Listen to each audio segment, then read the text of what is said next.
नमस्कार दोस्तों, मैं साक्षी शर्मा आपका अपने ही YouTube चैनल केवी क्लासेस पर एक बार फिर से बहुत बहुत स्वागत करती हूँ।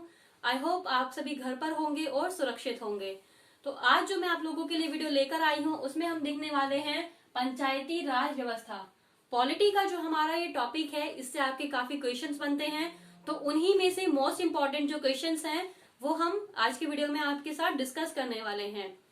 तो फ्रेंड्स, जैसे आज है 24 अप्रैल, तो 24 अप्रैल को सुबह 11 बजे मोदी जी जो हैं वो वीडियो कॉन्फ्रेंसिंग के थ्रू लाइव आए थे, जिसमें कि उन्होंने रूरल लेवल पर जो वहां के रिप्रेजेंटेटिव होते हैं उनसे बात करी, वहां गांव की जो स्थिति है उनका जायजा लिया और साथ ही साथ उन्होंने एक चीज और बताई कि ई स्वराज पोर्टल जो है और साथ ही साथ एक ऐप जो है वो लॉन्च की जाएगी, जिसमें कि ग्राम स्तर से रिलेटेड जो जानकारी होती है वो उसमें मुहैया कराई जाएंगे और साथ ही साथ ग्रामीण जो होते हैं उनको क्या क्या फैसिलिटीज और क्या क्या सेफ्टी मेजरमेंट्स है, ये सभी उस ऐप के थ्रू उनको बताया जाएगा।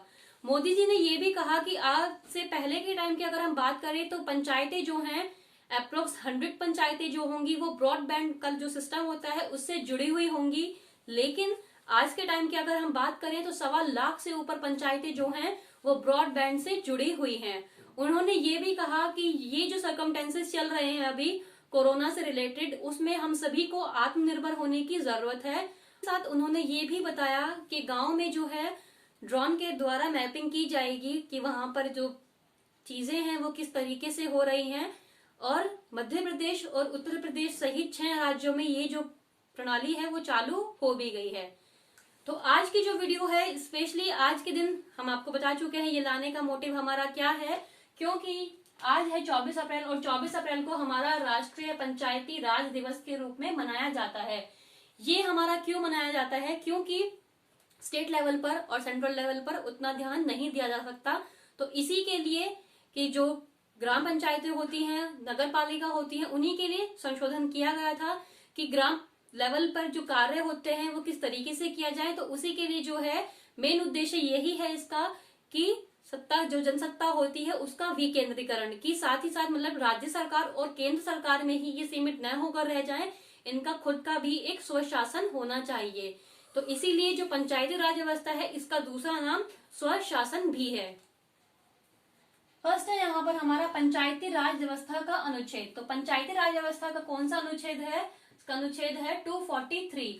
संविधान का जो अनुच्छेद है, जिसमें कि आर्टिकल में अलग अलग अनुच्छेद में अलग अलग चीजों को मान्यताएं दी गई हैं, संवैधानिक दर्जा दिया हुआ है। तो पंचायती राज व्यवस्था का जो सिस्टम है ये अनुच्छेद 243 में इसको संविधान के अकॉर्डिंग इसको मान्यता दी गई है।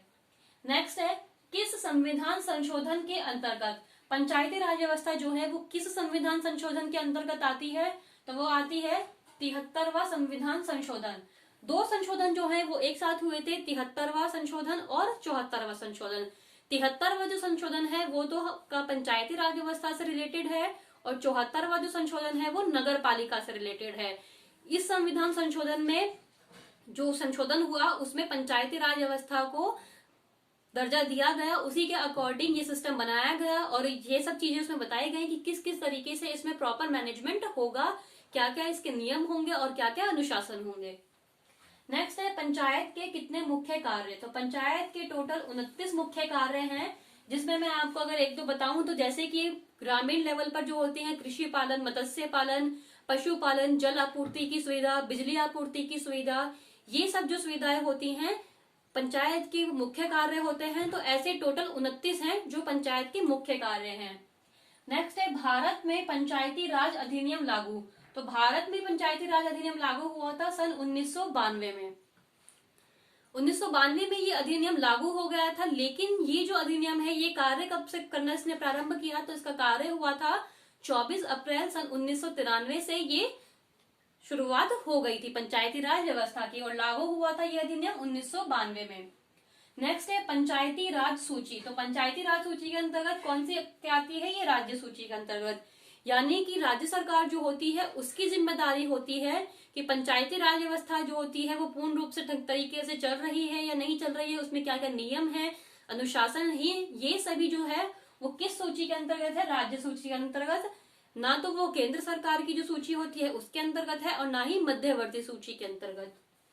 नेक्स्ट है पंचायती संस्था का कार्यकाल। तो पंचायती संस्था का कार्यकाल होता है टोटल 5 वर्ष का। जैसे कि लोकसभा और राज्यसभा में जो सदस्य मनोनीत किए जाते हैं उनका भी जो टाइम पीरियड होता है वो अलग अलग होता है। तो सेम ऐसे ही पंचायती संस्था जो होती है उसमें जो रिप्रेजेंटेटिव अपॉइंट होता है वो कब तक, 5 वर्ष तक वो उस पद के लिए कार्य करेगा। नेक्स्ट है किस राज्य में सबसे पहले स्थापना। तो सबसे पहले स्थापना हुई थी राजस्थान में। राजस्थान के नागौर जिले में सबसे पहले पंचायती राज व्यवस्था जो है ये स्थापित की गई थी। वे स्थापित की गई थी नागौर जिले में 2 अक्टूबर सन 1959 में। लेकिन यहाँ पर ये बात जो है वो ध्यान देने योग्य है कि राजस्थान में जो है वो पूर्णतः यानी कि पूरा जो क्षेत्र था वहां पर लागू नहीं हुई थी। अगर आपका क्वेश्चन ये बने कि कौन से राज्य में पूर्णतः तरीके से पंचायती राज व्यवस्था स्थापित की गई थी तो आंसर होगा आंध्र प्रदेश। और अगर क्वेश्चन होगा कि किस राज्य में सबसे पहले है तो आंसर होगा राजस्थान में। नेक्स्ट है किस समिति का योगदान। इसका आंसर है बलवंत राय मेहता समिति सन 1957 में। पंचायती राज व्यवस्था ये जो मैनेजमेंट है ये प्रॉपर होना चाहिए तो इसी के लिए बहुत सारी कमेटियां जो हैं उनकी सजेशंस भी रखे गए थे। तो उन्हीं में से थी हमारी एक बलवंत राय मेहता समिति जो कि सन 1957 में आई थी।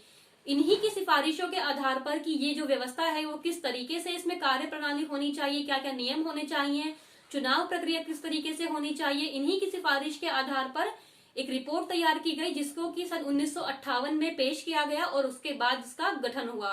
क्योंकि पंचायतें जो हैं वो तो आजादी के पहले से चल ही रही थी लेकिन प्रॉपर मैनेजमेंट किस तरीके से होना चाहिए था उसके लिए संविधान में उसको दर्जा प्राप्त नहीं था। तो उसी के लिए फिर ये 73वां जो संविधान संशोधन था वो किया भी गया था। तो बलवंत राय मेहता जो है BR मेहता उनको ये जो है पंचायती राज व्यवस्था इसका वास्तुकार भी उनको कहा गया है। ये एक मेन क्वेश्चन है जो कि अक्सर एग्जाम में पूछा जाता है कि पंचायती राज व्यवस्था जो, तो BR मेहता जो है उन्हीं को पंचायती राज व्यवस्था का वास्तुकार भी कहा जाता है। नेक्स्ट है हमारा चुनाव कराने हेतु निर्णय। तो इसका आंसर है राज्य सरकार द्वारा।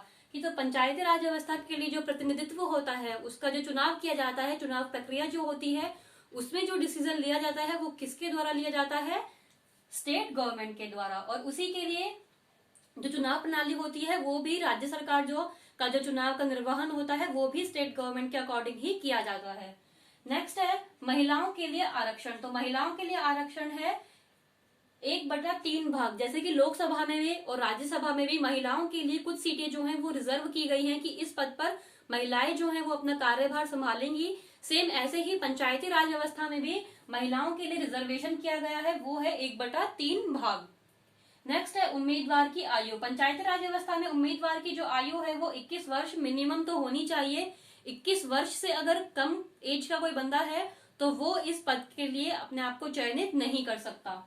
नेक्स्ट है पुनः निर्वाचन। पुनः निर्वाचन की जो अवधि है 6 माह। यहाँ पर पुनः निर्वाचन से क्या मतलब है कि अगर किसी कारणवश पंचायती राज व्यवस्था जो है वो किसी भी कारण के वश अगर भंग हो जाती है तो वो जो टाइम है वो 6 महीने का टाइम है कि इतने टाइम ड्यूरेशन के अंदर दोबारा से जो चुनाव की प्रक्रिया हो वो प्रणाली जो हो उसको अपनाया जाए और जो चुनाव हो उसके उम्मीदवार जो हो उनको रखा जाए, फिर उसके अकॉर्डिंग पंचायती राज व्यवस्था का जो अधिकारी हो वो नियुक्त किया जाए।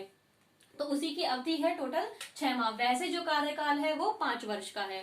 तो फ्रेंड्स यही थे हमारे आज के पंचायती राज व्यवस्था से रिलेटेड क्वेश्चंस। ऐसे ही हम आगे आपके लिए वीडियोस लेकर आते रहेंगे।